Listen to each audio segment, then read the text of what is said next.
What's up Garinatics? For today's video is nagkaya niya pala kami magmerienda dito lang sa labas ng apartment namin. Dahil nga malapit lang, nilakad lang namin ni Hazy. Ito nga pala, ito lang yung daan na papunta dun sa may Ishbulan. Kung makikita nyo, lumiko lang kami at ayan, dire-diretso lang. Makikita na agad sa tabi ng daan. At ayan na, nakarating na nga kami agad-agad. Sobrang tulen, mas matulen pa sa I love you mo. Huy, I love you too. Ayan nga pala, marami sila dito ng tinda at naabutan namin, walang tindera. Sabi ko, ako na lang muna magtitinda sa'yo. Eme. At ayan, dami nilang tinda dito, iba-ibang klase. Fishball, kikiam, french fries, toge. Wala na tayong Fishball pa 10 pesos tapos isang tokwa.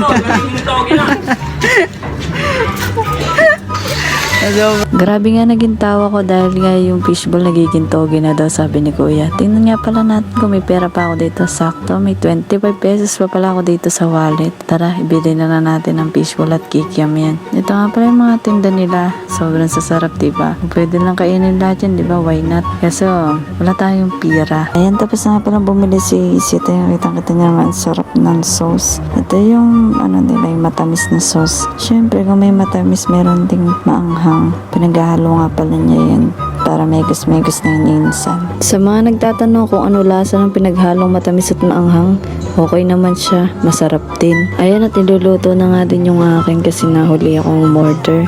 Dahil nga dumudukot pa ako sa mahiwagang wallet natin. At ayan, nakabili na nga pala tayo at kinakain na natin habang daan. Hindi ko alam kung paano kain ang gagawin ko dahil nagbibideo ako. Puro hitit na lang muna tayo ng straw. Paanong kain gagawin ko?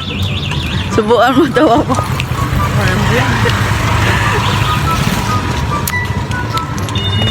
Ayun, dahil di ko nga makain habang daan. Dahil may natira, dito ka lang sa apartment nilang Takan. So, yun lang. Bye-bye!